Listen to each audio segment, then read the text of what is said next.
네, 시청자 여러분 안녕하십니까? 뉴스타트 3부 시작합니다. 첫 소식으로는 미국부터 가보도록 하겠습니다. 우리 시각으로 오늘 밤 9시 미국 워싱턴 DC에서 한미 재무와 통상수장 사이에 2+2 통상협의가 열립니다. 미국의 요구로 트럼프 행정부 출범 뒤 첫 고위급 통상협의가 열리는 건데요. 한국 측에서는 최상목 경제부총리와 안덕근 산업통상자원부 장관, 미국 측에서는 베산트 재무장관과 그리어 무역대표부 대표가 참석합니다.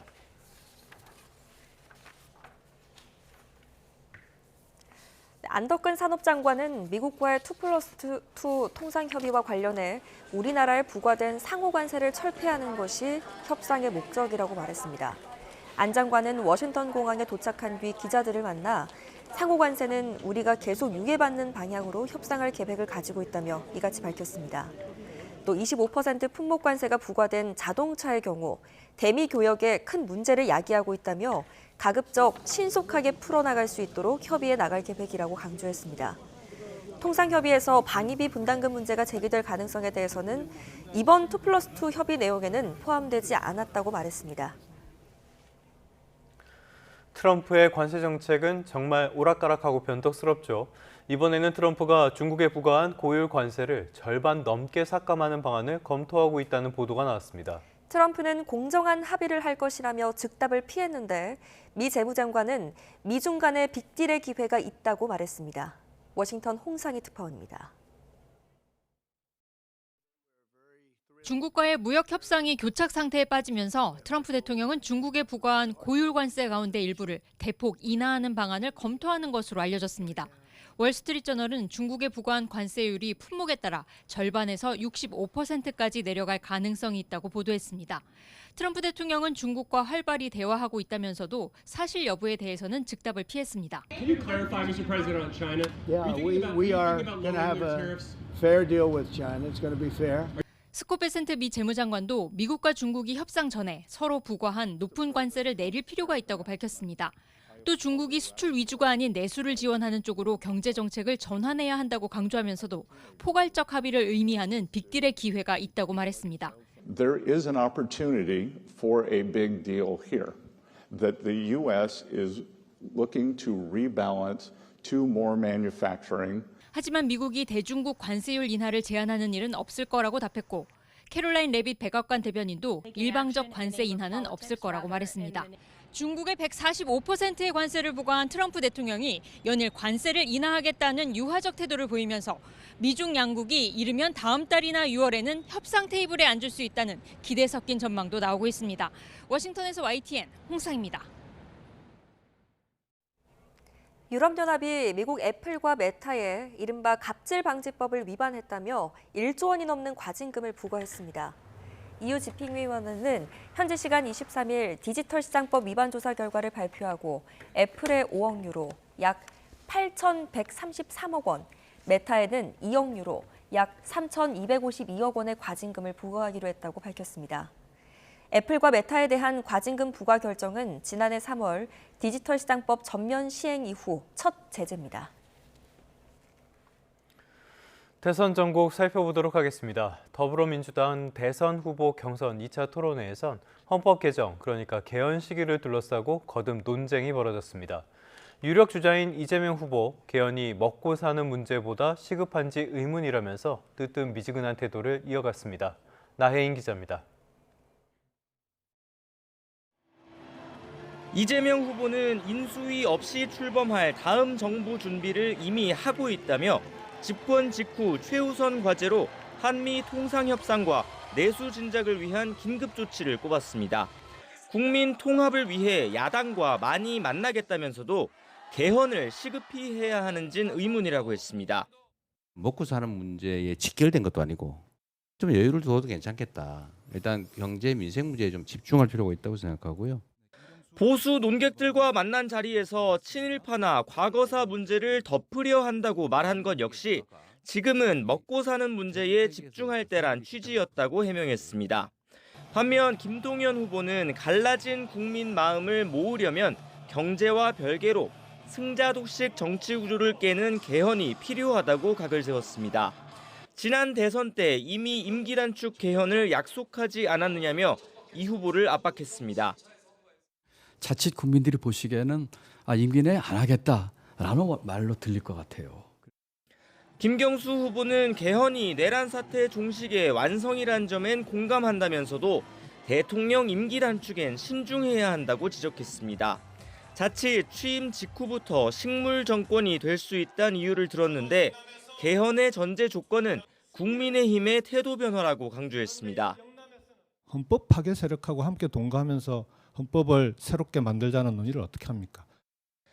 새 후보는 내란 사태에서 벗어나려면 12.3 비상계엄 관련자들을 철저히 단죄해야 한다는 데는 한 목소리를 냈습니다. 민생 추경과 자영업자 지원 같은 경기 부양 대책과 남북관계 개선 필요성도 입을 모아 강조했습니다. 김동연 후보는 토론회가 아닌 간담회 같다고 쓴웃음을 지었고 김경수 후보는 이번 경선에서 씨앗까지 다 털면 다음 농사는 어떻게 짓느냐며 압도적 1강 경선 구도를 에둘러 비판했습니다. YTN 나힌입니다. 더불어민주당의 호남권 순회 경선이 진행되는 가운데 경선 후보들이 일제히 호남을 찾아 표심 공략에 나섭니다. 1박 2일 일정으로 호남을 찾는 이재명 후보는 전북 김제에 있는 한국농어촌공사와 광주 전일빌딩 등을 방문해 각각 재생에너지와 민주주의를 주제로 간담회를 진행합니다. 김경수 후보는 오후에 전남 목포 동부시장을 방문하고 이어서 전남 순천 여수 지역 당원과의 간담회를 진행합니다. 김동연 후보 역시 전남 장성 황룡시장과 광주 한국광기술원을 찾아 민생과 일자리를 두고 의견을 청취할 계획입니다. 국민의힘 대선 경선 레이스가 4인 구도로 재편됐죠. 후보들의 새몰이도 본격화하고 있습니다. 지지율 흡수를 위한 탈락 후보 모시기에 더해서 현역 의원 영입에도 한층 더 공을 들이고 있습니다. 김다영 기자입니다. 적극적인 윤석열 전 대통령 탄핵 반대 행보를 보였던 국민의힘 오선 윤상현 의원이 김문수 후보 캠프에 합류했습니다. 장동혁, 박수영, 김선교, 엄태영, 이뇨환 의원 등에 이은 추가 현역 의원 영입입니다. 김문수 후보께서는 누구보다도 자유민주주의 우파 세력의 대동단결, 총결집을 위해서 가장 적극적 입장을 표해 주십니다. 홍준표 후보 측은 친윤계 핵심인 삼선의 이철규 의원을 포함해 국민의힘 의원 절반에 가까운 48명이 힘을 실어주기로 했다는 자체 분석을 내놨습니다. 하지만 한덕수 대통령 권한 대행에 무소속 출마를 전제로 한 연대, 이른바 빅텐트에는 여전히 선을 그으며 오히려 개혁신당 이준석 예비후보를 끌어들였습니다. 빅텐트를 치려면 가장 중요한 사람이 이준석 대표가 아닐까 하는 그런 생각합니다. 비교적 개파색이었다고 평가받는 삼선 김성원 의원은 한동훈 후보를 보수의 품격과 가치를 지킬 인물로 추켜 세우며 지지를 표명했습니다. 한 후보는 경선 경쟁자였던 양향자 전 의원과의 연대를 과시했는데 계엄을 옹호하면 대선 승리는 없다는 점과 미래 지도자는 첨단 산업을 최우선으로 해야 한다는 데 뜻을 모았다고 설명했습니다. 늘 다른 곳에 있었지만 실제로 같은 곳을 보고 일해왔습니다. 우리는 시너지를 내고 성과를 낼 겁니다. 보좌진 위주의 실무형 캠프로 1차 경선을 통과한 안철수 후보는 2차 경선 시작과 함께 캠프 정비를 시작했는데 곧 인선을 발표한다는 계획입니다. 내가 그냥 막연히 좋아하는 후보보다도 어느 후보가 이길 수 있는 후보인가 이런 선택을 하리라고 봅니다. 이 같은 현역 의원 모시기 경쟁은 일반 국민 여론조사로만 치러진 1차와 달리 2차 경선에선 당원 투표도 50%가 반영된다는 점과 맞닿아 있습니다. 실제 지난 대선 경선 때 윤석열 전 대통령이 전현직 의원을 앞세운 조직표로 홍준표 후보를 눌렀던 전례가 있기 때문입니다. 물론 현역 의원 영입이 표심으로 이어지지 않고 줄 세우기 경쟁에 그칠 가능성도 배제할 수 없습니다. 비교적 당심이 약하다는 평가가 나오는 후보들은 당원들의 높은 수준을 믿는다 자신감을 보이면서도 영남 같은 전통 보수 지역 민심에 공을 들이는 모습입니다. YTN 김다연입니다. 국민의힘 대선 경선 2라운드에 진출한 후보자 4명이 1대1 맞수 토론 일정에 돌입합니다.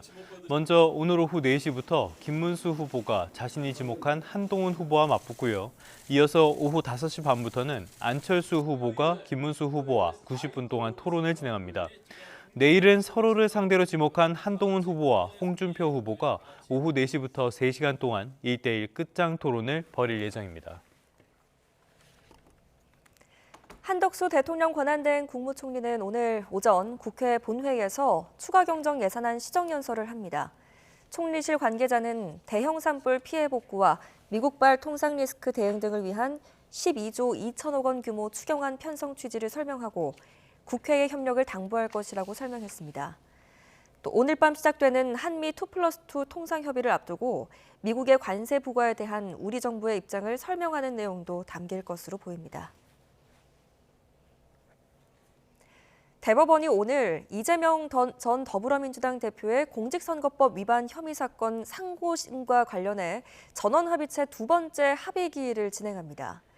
앞서 대법원은 이 전 대표 사건을 전원합의체 회부한 당일인 그제 곧바로 첫 번째 합의기일을 진행했는데 이틀 만에 속행기일을 열어 전원합의체 사건으로는 이례적으로 심리 속도가 빠르다는 평가가 나옵니다.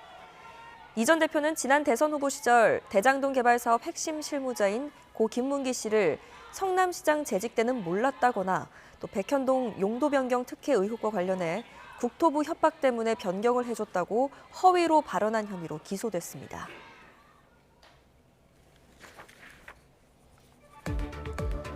오늘의 주요 재판입니다. 코로나19 확산 초기 시기에 집합금지 명령을 어기고 현장 예배에 참석한 혐의로 기소된 김문수 국민의힘 예비후보에 대한 상고심 판단이 오늘 나옵니다. 대법원은 오늘 감염법 예방법 위반 혐의로 기소된 김 예비후보와 사랑제일교회 목사와 교인 등 10명에 대한 상고심 선고를 진행합니다. 이른바 고발사주 의혹으로 기소된 손준성 대구고검 차장검사에 대한 상고심 판단이 오늘 나옵니다. 손 검사는 지난 2020년 4월 총선을 앞두고 열린민주당 비례대표 후보였던 최강욱 전 의원과 유시민 전 노무현재단 이사장 등 당시 범여권 인사를 고발하도록 야당에 사주하는 과정에서 공무상 비밀을 누설한 혐의 등으로 기소됐습니다. 아내를 숨지게 한 혐의로 재판에 넘겨진 대형 법무법인 출신 미국 변호사에 대한 상고심 판단이 오늘 나옵니다. 살인 혐의로 기소된 50대 남성 A씨는 재작년 12월 서울 사직동 자택에서 별거하던 아내를 여러 차례 둔기로 내려치고 목을 졸라 살해한 혐의로 재판에 넘겨졌습니다. 서울 미아동 마트에서 흉기 난동을 벌여 한 명을 숨지게 한 30대 남성이 오늘 구속영장 심사를 받습니다. 경찰은 이 남성에 대해 약물 검사를 의뢰하고 정신병력이 있는지 조사할 방침입니다.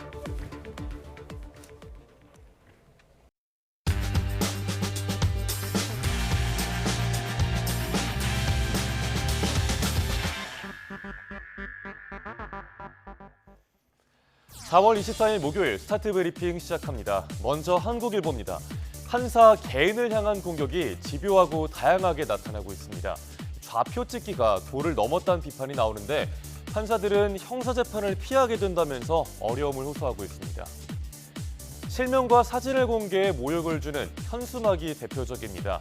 또 SNS로 개인, 심지어는 그 가족의 신상털이까지 하는 경우도 허다하죠. 정치권에서 재판관을 콕 집어 규탄하기도 합니다. 이렇게 집요한 공격이 판사들의 업무 의지를 꺾는다는 비판이 나옵니다. 법관들 대상으로 설문조사를 했더니 판사의 47%가 재판 과정에서 외부의 압력을 받은 적이 있다고 답했습니다. 그 압력으로 실제로 재판에 부담을 느낀 적이 있다는 응답은 60%나 됐습니다. 이러다 보니 형사재판부 기피 현상이 더 심해질 거란 우려도 나옵니다. 법원에 대한 공격이 판사 지망을 망설이게 하는 요소인지 묻는 질문에 절반에 달하는 법관이 그렇다라고 답했습니다. 판사들은 대법원과 각급 법원 차원의 대응 프로세스가 필요하다는 입장입니다. 판사 신상털이로 시작된 공격은 서울 서부지법 폭동이라는 초유의 사태로 이어졌었죠. 대책이 필요해 보이는데 법원행정처는 다음 달 자문위원회에서 보완책 마련에 나설 예정입니다. 다음 중앙일보입니다. 웬만한 직장인분들 5월 2일에 출근하셔야겠습니다. 정부가 5월 2일은 임시공휴일로 지정하지 않기로 해서인데요. 다음 주말이면 5월 황금 연휴가 시작되지만 엿새 황금 연휴의 꿈은 신기루가 됐습니다. 주요 대기업의 상당수가 2일에 쉴지 여부를 임직원 자율에 맡기거나 권장하기로 했습니다. 일단은 출근이 원칙이라 사실상 정상 근무하는 곳이 많을 듯합니다. 10대 그룹 중에 2일을 전사 휴무일로 정한 곳은 롯데가 유일합니다. 올해 1월에는 최장 9일의 황금 연휴로 가능했었는데 이번엔 왜 이런 온도차가 있을까요? 그때는 설 연휴가 끼었기 때문입니다. 또 이번 연휴가 시작하는 근로자의 날이 법정 공휴일이 아닌 유급 휴일이란 점도 영향을 미쳤습니다. 직장인 4명 중에 1명은 근로자의 날에도 출근한다는데 연휴에도 열심히 일하는 우리 모두 파이팅입니다. 다음 조선일보입니다. 결혼하고 싶어도 돈 때문에 고민되는 분들 많으실 텐데요. 상당 부분이 과도한 식대 때문이란 점을 짚은 기사입니다. 식대와 인플레이션을 합쳐서 식대플레이션이란 말까지 나왔습니다. 4년 전과 비교해보니 예식장 식대가 40%대나 오른 걸로 나타났습니다. 그런데 식대는 뛰어도 음식 퀄리티가 그대로라거나 하객은 적은데 최저 보증 인원인 250인분을 청구하는 등 예비 부부들의 부담과 불만이 동시에 커지고 있습니다. 서울 강남권 웨딩홀은 인당 식대가 10만 원에 육박합니다. 고급 호텔은 20만 원을 넘어가고요. 비수도권 주요 도시도 식대가 오르기는 마찬가지입니다. 식대도 오르는데 보증 인원도 최소 250명으로 올라가는 추세입니다. 예식을 몇 월 몇 시에 치르는지에 따라서도 대관료뿐만 아니라 식대까지 달라집니다. 예식장 업체들은 식재료와 인건비, 월세 부담 때문에 인상이 불가피하다고 설명하는데요. 예비 부부들은 울며 겨자 먹기로 어쩔 수 없이 계약하는 상황입니다. 마지막 기사 보겠습니다. 트럼프 미국 대통령의 장남 트럼프 주니어가 다음 주에 한국을 찾습니다. 정용진 신세계그룹 회장이 초청으로 성사가 됐는데요. 기업인들과 릴레이 만남을 가질 예정입니다. 정 회장과 트럼프 주니어 호영 호재를 할 정도로 친한 사이로 알려져 있습니다. 재계에선 정 회장이 트럼프 측과 가교 역할을 해달라는 요청이 많았다고 합니다. 트럼프 주니어의 구체적인 방안 일정은 조율 중입니다. 당장 한미 경제통상수장 간의 2+2 협의가 오늘 밤에 열리는데요. 트럼프 주니어는 협의 직후 방한하는 거라 관심이 쏠리고 있습니다. 4월 24일 아침 신문 살펴봤습니다. 지금까지 스타트 브리핑이었습니다.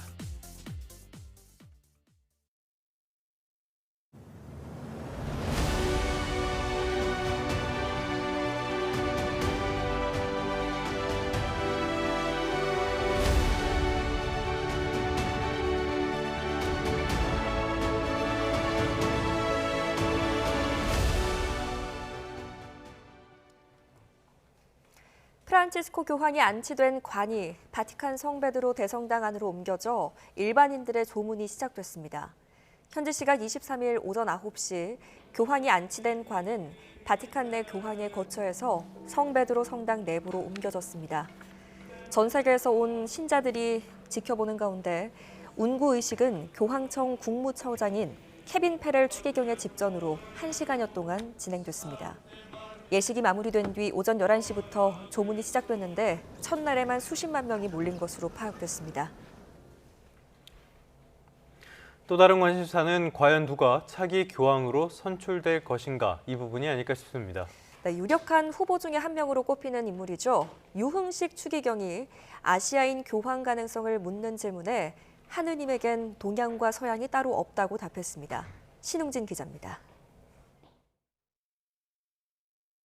교황의 장례를 치르기 위해 각국의 추기경들이 바티칸에 모였습니다. 이들은 곧 차기 교황을 선출하는 회의인 콘클라베의 구성원이자 후보이기 때문에 언론이 주목하고 있습니다. 유력한 12명 중 한 명인 한국의 유흥식 추기경도 그 대상입니다. Senta, secondo lei un papa dell'Oriente? Io nel Signore non c'è Occidente e Oriente, quindi io vengo dalla Corea, ma io che vediamo cosa dice lo Spirito Santo. 유흥식 추기경은 누구에게 투표할지 정하지 못했다면서 콘클라베가 곧 결론을 내릴 것으로 전망했습니다. Sarà un conclave lungo secondo lei? Io penso che non sarà lungo. 프란치스코 교황에 대해서는 세상을 떠나기 전날까지 모든 것을 바치고 평화로운 혁명을 이뤘다며 존경과 애도를 표했습니다. Pacifico, vero. Perché lui era proprio ha vissuto il Vangelo puro come San Francesco d'Assisi. In questo senso io da imitare da parte nostra. 다른 추기경들에게도 다음 교황에 대한 질문이 쏟아지고 있지만 모두 말을 아끼고 있습니다. What do you expect from the next pope? I don't know. 다음 달 초 콘클라베가 예상되는 가운데 후보자 135명 가운데 프란치스코 교황이 임명한 사람이 80%에 이르기 때문에 이번에도 개혁적 성향의 추기경이 될 것이라는 전망이 우세합니다. YTN 신웅진입니다.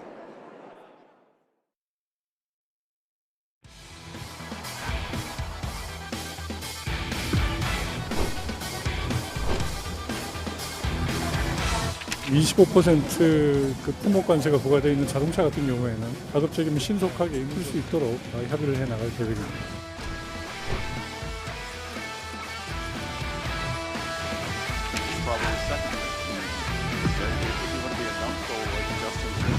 If the United States continues offering security guarantees and open markets, then our allies must step up with stronger commitments to shared defense.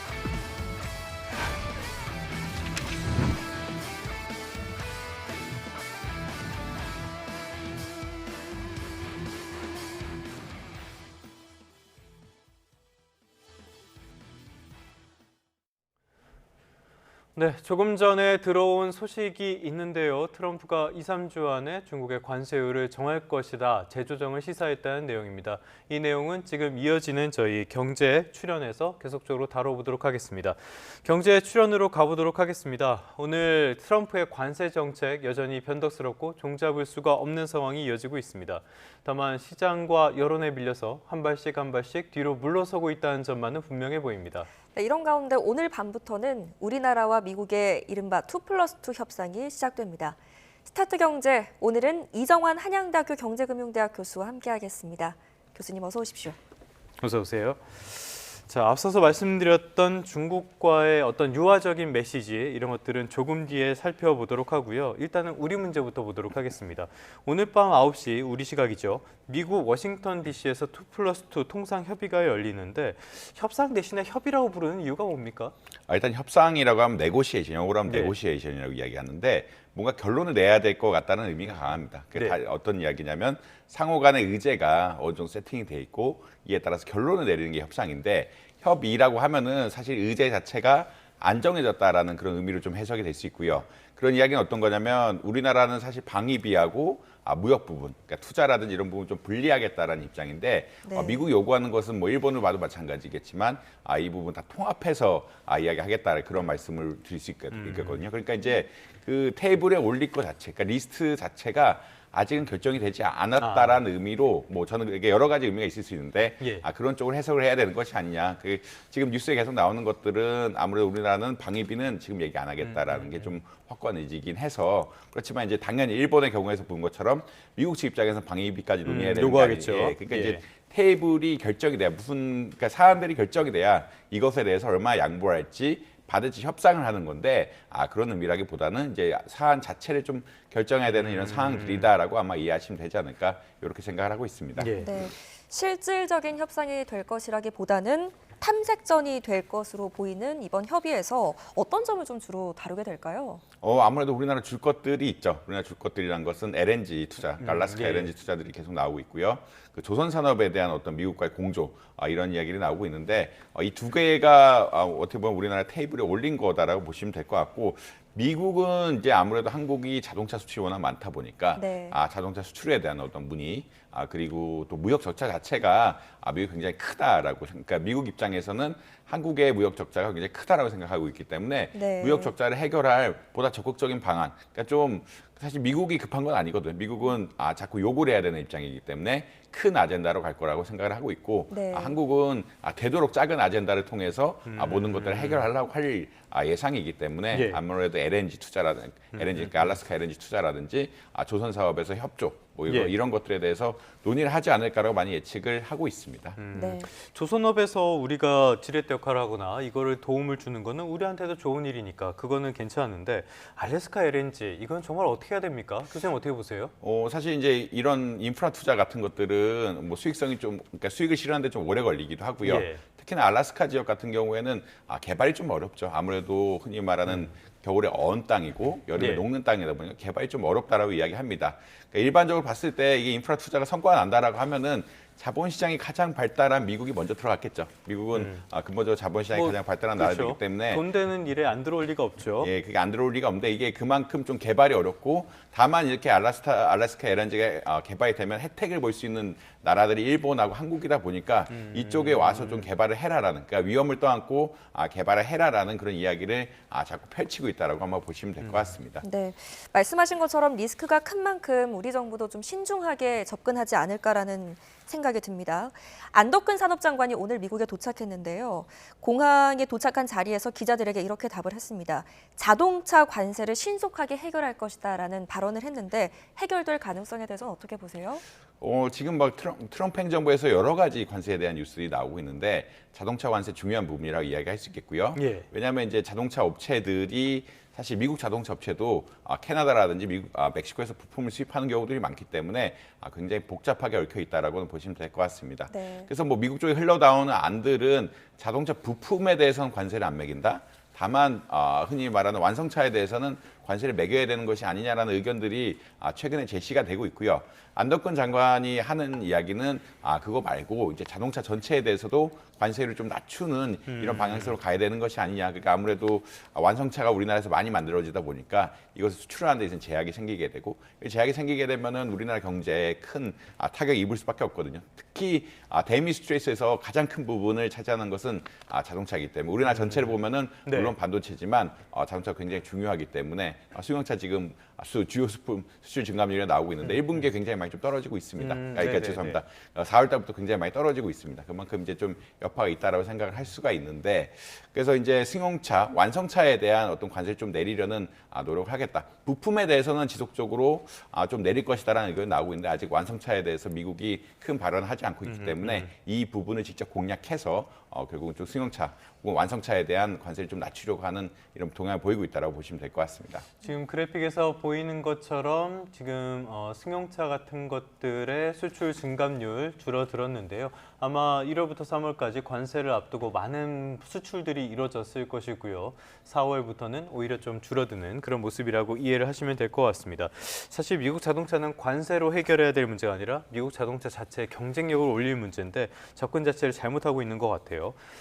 이번 협상에서 일본과의 협상에서는 트럼프가 갑자기 나타나는 바람에 일본 측 협상단이 굉장히 당황하는 그런 모습들이 연출이 됐잖아요. 우리 협상에서도 갑자기 나타나서 방위비 같은 것들을 언급할 가능성 어떻게 보십니까? 뭐 사실은 트럼프 대통령이 워낙 불확실한 사람이다 보니까 자기의 위치라든지 정치적인 이익을 위해서 그런 퍼포먼스를 할 가능성은 충분하다라고 이야기할 수 있을 것 같고요. 예. 사실 일본 만났을 때 굉장히 좀 놀랐던 것은 만나자마자 일본 협상단이 준비를 굉장히 잘해왔다는 이야기를 했거든요. 네. 그러니까 보지도 않고 협상이 시작하기도 전에 예. 이미 일본 협상단이 굉장히 준비를 잘해왔다. 우리랑 협상이 잘 될 것이다라는 뭐 사실은 보지도 않고 이야기하는 이런 이야기를 해서 사람들이 이걸 관심법 같은 건가요? 예, 이렇게 예. 어떻게 해석을 해야 되는 자체에 대해서 좀 관심이 많았다. 이거를 뭐 일본 측이 그러니까 물밑에서 협상이 된 거냐, 아니면 뭐 트럼프 행정부가 혹은 트럼프 대통령이 기선을 잡으려고 이렇게 이야기한 거냐 이런 이야기도 많았고 예. 또 일본 대표단의 마가 모자, 그 빨간 모자 있죠. 빨간 모자라고 네네네. 하시는 공화당 지지 모자 그리고 미국 이제 트럼프 대통령 지지하는 그 모자를 씌웠다 이런 일을 통해서 약간 퍼포먼스적인 차원들이 계속 나오고 있기 때문에 좀 어떻게 보면 기선제압 그리고 기세를 앞세우는 이런 것들 때문에 한국과의 협상, 한국과의 협의에 있어서도 좀 그런 퍼포먼스를 보일 수는 있는 것 같다. 그렇게 말씀드릴 수 있을 것 같습니다. 네. 방위비 협상 문제 논의될 가능성에 대해서 어떻게 보세요?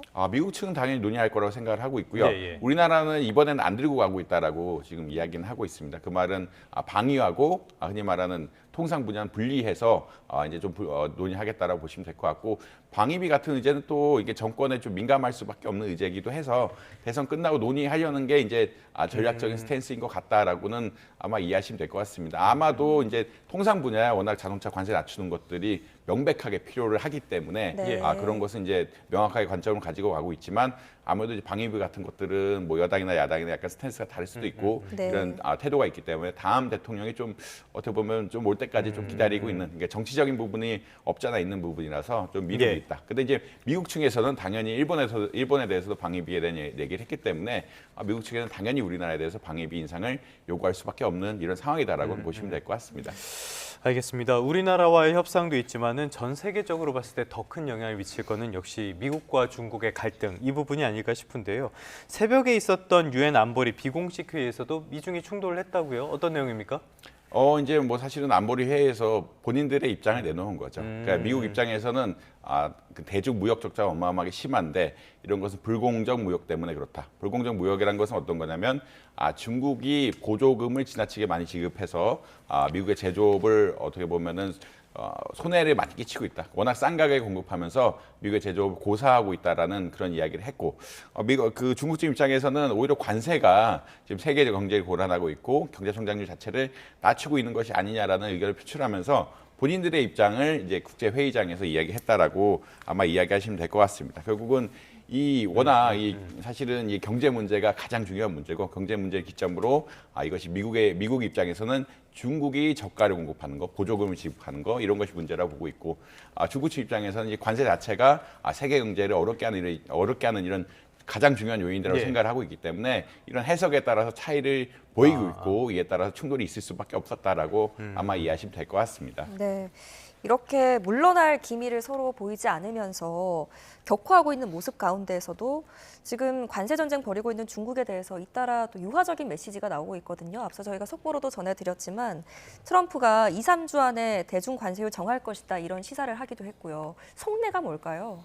일단은 지금 나온 이야기는 관세율이 좀 지나치게 높다. 145% 관세라는 본인이 것은 정했잖아요. 본인이 정하긴 했는데 이제 이 협상용이지 이걸 유지하지는 않을 것 같다라는 그런 이야기를 펼치고 있고요.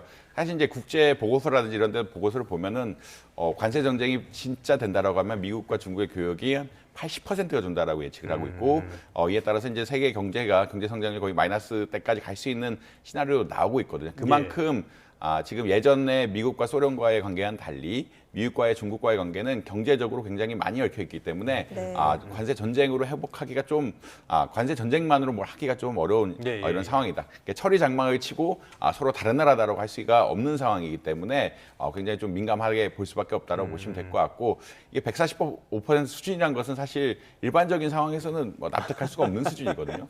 지난 1세기 동안 있었던 일이 아니라고 IMF에서 나왔었죠. 이게 납득할 수가 없는 수준이기 때문에 이것을 이제 현실화해서 50%대, 50에서 65%를 이야기하고 있는데 이 관세를 조금 낮추면서 실질적인 대화를 좀 해야 된다. 아까 말씀드린 그런 이유 때문에 그런다고 보시면 될 것 같습니다. 그런 이유라는 게 어떤 거냐면 사실 이제 미국과 중국의 관계가 너무 얽혀 있고 진짜 지금은 미국이 올리면 중국도 올리는 관세 전쟁처럼 나가고 있는데, 관세 전쟁이 현실화되면은 미국이나 중국이나 돌이킬 수 없는 피해를 볼 수가 있는 이런 상황들이기 때문에, 교역이 뭐 80%가 준다라고 이야기하니까 돌이킬 수가 없는 상황이기 때문에 미국 역시 어느 정도는 유화책을 가서 협상을 하고 또 마음에 안 들면 또 관세를 올리는 뭐 왔다 갔다 할 이럴 가능성이 좀 높다라고 한번 보시면 될 것 같습니다. 간밤에 나온 여론조사 결과를 보니까 트럼프의 정책이 너무 변덕스럽다, 이런 비판이 미국 내 유권자들에게도 많이 있는 것 같은데요. 어쨌건 지금 상황을 보면은 트럼프가 거울 보고 혼자 싸우는 그런 느낌도 들긴 합니다. 아무래도 이렇게 트럼프가 계속 물러나고 계속 약해지는 모습들, 이런 모습을 보여주는 거는 시장을 이기지 못했다, 이렇게 봐야 될까요? 일단은 뭐 지지율이 가장 중요하다라고 보시면 될 것 같고, 트럼프 행정부 자체는 뭐 주가에는 그렇게 신경 쓰지 않겠다라는 이야기를 하고 있기는 하지만 지지율이 30%대 가면은 지금 100일도 안 되는 100일 정도 됐는데 100일 그쵸, 좀 안 돼 30%대로 가면은 아무래도 좀 다음 선거라든지 정치적 행보에 부담이 될 수밖에 없거든요. 그러니까 사실은 100일간은 그 흔히 말하는 선임문, 그러니까 신혼기간이라고 이야기해서 민주당이 그렇게까지 그러니까 대통령에 대해서 그렇게 공격하지 않는 기간인데 이게 넘어가기 시작하면은 직접적으로 공격이 갈 거라고 많이들 예측을 하고 있고 정책이라든지 이런 것을 어마어마하게 공격할 것이기 때문에 그 전에 좀 관리를 해야 된다라고 아마 이해를 하시면 될 것 같습니다. 그리고 관세 자체가 지금 이야기 나온 것처럼 주식시장도 어렵게 하고 경기도 어렵게 하고 그다음에 이제 관세를 통해서 실질적인 해결한 것들이 아무도 없기 때문에 부담이 될 수밖에 없고 이런 차원에서 좀 유화적인 정책을 피면서 미국의 이익은 확실하게 보여주는 정책. 우리가 관세를 올린 것들이 미국의 이익을 위해서다라는 이야기를 보여줄 수 있는 정책들, 보여줄 수 있는 대안들을 많이 내보이지 않을까라고 개인적으로는 추측을 하고 있습니다. 네. 중국도 역시 끝까지 싸우되 대화의 문은 활짝 열려 있다 이런 입장을 내놓고 있기 때문에 이 미중 양국 언제 좀 협상 테이블에 앉게 될까요? 사실 중국도 약간 과잉 생산이 늘 문제라고 이야기하고 있거든요. 예. 제조업인데 제조업 분야는 과잉 생산, 그 시설 설비를 많이 해주면 물건이 많아지고 물건이 많아지면 흔히 말하는 과잉 생산의 우려가 있어서 자기 생산한 가격보다 판매 가격이 좀 떨어질 수 있는 이런 상황들이 오고 예전에는 이런 것들이 불황의 근본 원인이라고 많이 예측을 하는 이런 상황입니다. 그러니까 기본적으로 중국 경제는 과잉 공급이 지나치게 많은 상황이고 과잉 공급이 해소되려면 미국에서 많이 써줘야 되는 이런 상황이기도 합니다. 미국에서 써주지가 않으면 이 지나치게 많은 제품들을 생산한 것들이 판매가 안 되고 판매가 안 되면 경제가 어려워지고 경제가 어려워지면은 시진핑 주석의 행보에도 부정적인 영향을 미칠 수밖에 없거든요. 아무래도 뭐 중국이 흔히 말하는 권위적인 국가, 권위 국가라고 해서 조금은 낫다라고 이야기하고 있긴 하지만 경제 성장률이 4%대 아래로 간다라고 하면은 사실 이제 시스템 자체에 대한 문제도 우려가 있을 수 있고 지금 IMF에서 낸 전망치 역시 4.6%에서 1월에 4.6%에서 2월에 뭐 4%대로 내려버렸거든요. 그만큼 이제 흔히 말하는 중국에 대한 우려가 좀 심각해지고 있다. 이런 것들 자체가 중국 자체가 이제 내수로 다 해결할 수가 하면 좋은데 중국의 생산 시설 자체가 이제 내수를 뛰어넘는 수준이긴 하기 때문에 그리고 그것이 원가보다 떨어지게 된다라고 하면 그 피해들이 직접 누적이 될 수밖에 없기 때문에 중국 입장에서도 전쟁은 하지만 전쟁을 하는 것이 협상을 위한 전쟁이지 진짜 보복을 위한 전쟁은 아닌 것 같다라고는 뭐 개인적으로 생각을 하고 있습니다. 뭐 이런 상황이 길어져서 미국과 중국 모두 좋을 일이 없을 테니까 어느 정도 협상의 가능성은 계속 열어두고 있는 것 같습니다. 아무튼 트럼프의 메시지가 조금씩 유화적이 되니까 시장도 많이 반기는 것 같아요. 간밤에 뉴욕 증시 2거래일 연속으로 올랐어요. 어떻게 보셨습니까? 아무래도 이제 대중 메시지가 가장 크다라고 보시면 될 것 같고요. 이제 그러니까 월스트리트저널에서 이제 대중 관세에 대해서 좀 낮추지 않을까라는 의견들이 나오면서 주가가 긍정적으로 반응했다라고 보시면 될 것 같고 어제 오늘 뭐 굉장히 많이 올랐다. 나스닥 같은 경우는 거의 그러니까 어제도 한 2.5%대, 오늘도 한 2.5% 오르면서 굉장히 많이 올랐다라고 아마 보시면 될 것 같고 이게 근데 아무래도 불확실성이 크다 보니까 일희일비하거든요. 일희일비하는 이런 상황들이 발생하고 있다라고 보시면 될 것 같습니다. 네. 또 일론 머스크 테슬라 CEO 이야기 좀 해보겠습니다. 정보 효율부, 그러니까 정보 활동을 좀 줄이고 5월부터는 테슬라에 집중하겠다라는 언급을 하기도 했는데 이 배경을 좀 보면 1분기 실적이 예상보다 좀 낮게 나와서였을까요?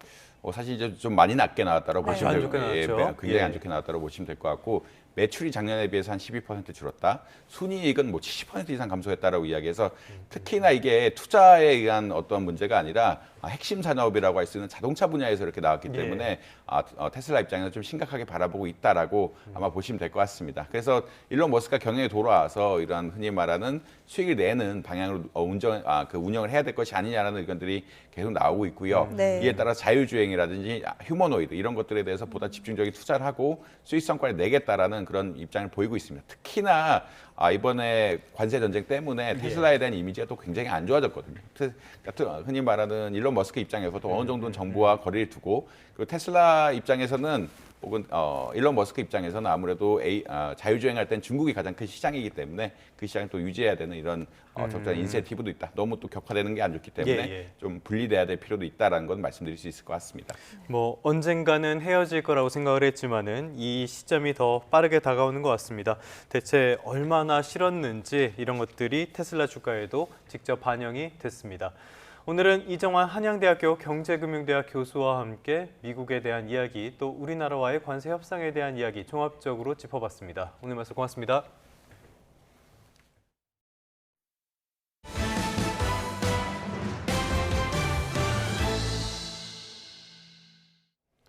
끝으로 출근길 날씨 살펴보겠습니다. YTN 야외 스튜디오 연결합니다. 고은재 캐스터. 네, 고은재입니다.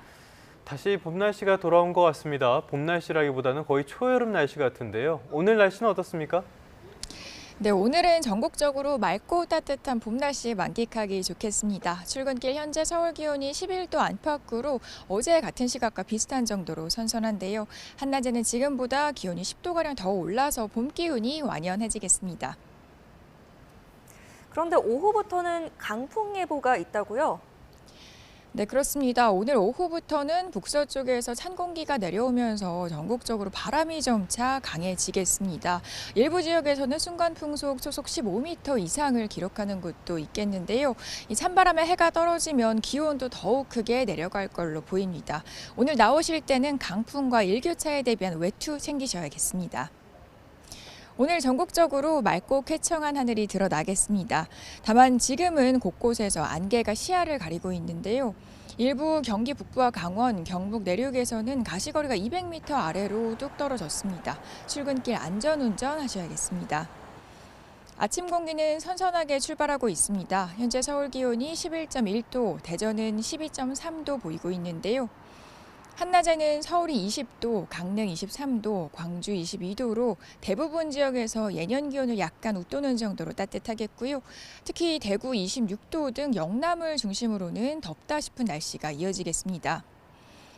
북서쪽에서 내려온 찬 공기의 영향으로 내일과 모레 서울 아침 기온은 한 자릿수로 떨어져서 쌀쌀하겠고요. 일부 내륙에는 설이나 얼음이 어는 곳도 있겠습니다. 당분간 맑은 날씨는 계속되겠지만 대기가 메마르면서 동쪽 지방부터 점차 산불 위험도 커질 걸로 보입니다. 한 주 사이 기온과 날씨 변화가 무척 큰데다가 일교차도 10도 이상으로 크게 벌어지고 있습니다. 면역력이 약해지기 쉬운 시기인 만큼 평소보다 건강 관리에 신경 써주셔야겠습니다. 지금까지 서울 상암동에서 YTN 고은재입니다. 네, 4월 24일 뉴스타트 모두 마무리하겠습니다. 오늘 아침도 저희와 함께 해주셔서 고맙습니다.